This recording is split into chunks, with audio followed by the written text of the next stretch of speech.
Welcome back to Day 8 of our Explainer series. Today, we're firing up the Cyber Command Center to decode the true spectrum of hackers.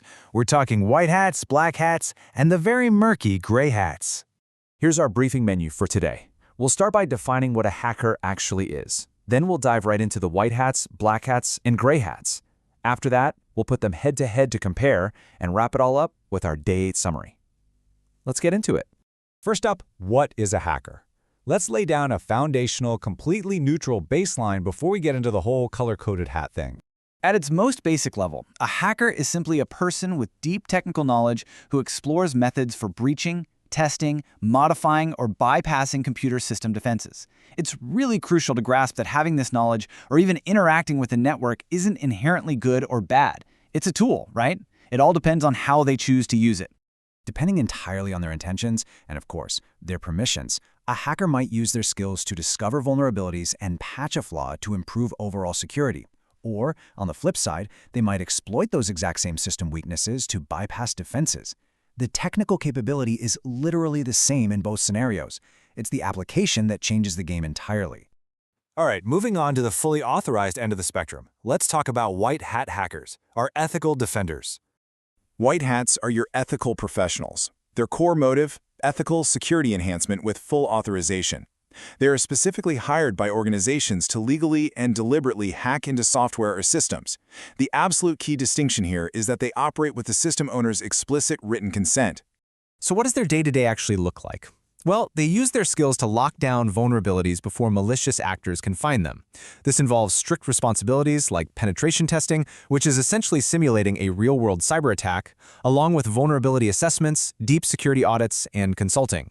They're literally stepping into the shoes of a threat actor to view defenses from the outside, but they're doing it to help.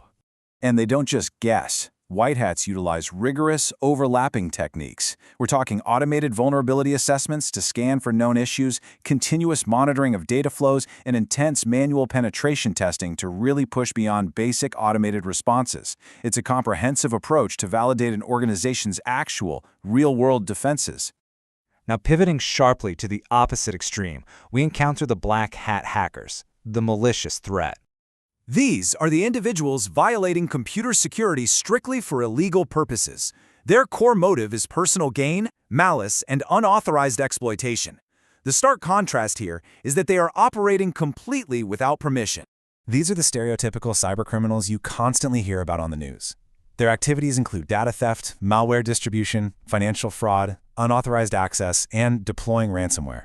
This absolutely matters to us because these are the threat actors actively trying to breach the networks holding our personal and financial data. They're pretty much the reason the cybersecurity industry even exists. Sitting right smack in the middle of our spectrum is the complex, somewhat ambiguous world of the gray hat hacker. A gray hat is a really fascinating blend.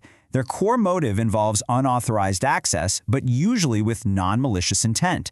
For example, they might surf the internet and break into a computer system purely just to see if they can, or maybe to notify the administrator that they have a glaring security defect. But here's the catch. Even if their intent isn't malicious, they still operate without authorization. By breaking in, they violate federal policies, like the Computer Fraud and Abuse Act here in the States. Even though they often report vulnerabilities to vendors and might even patch a flaw to protect users, their lack of explicit permission means their methods are technically highly illegal. So, they sit in this very mixed ethical standing, often quite helpful, but fundamentally breaking the law. Okay, to really lock this all in, let's pull all three profiles together and compare the spectrum of intent. This breakdown really highlights the three crucial variables that define any hacker's standing: authorization, intent, and legality. Notice how both black and gray hats operate illegally without authorization, but it's their intent that separates them. Out of all three, only the white hat has that magic, bulletproof combination of explicitly authorized access, helpful intent, and 100% legality. Let's rapidly recap today's threat briefing for our Day 8 summary. We've completely demystified the hacker label today by breaking it down into three vital behavioral categories. White hats help improve security and are fully authorized. Black hats perform malicious activities and are unauthorized. And gray hats operate right in the middle, unauthorized but typically non-malicious. Remember, the technology and the skills are often exactly the same across the board. It's the intent and the permission that define the hat they wear.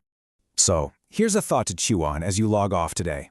As cyber threats rapidly evolve, with organized criminal gangs expanding on the black hat side and crowdsourced bug bounty programs heavily empowering white and gray hats, which type of hacker will ultimately shape the future of our digital security? It's a fascinating dynamic, and it perfectly sets the stage for our next deep dive. Thanks for joining me today, and I'll catch you in the next explainer.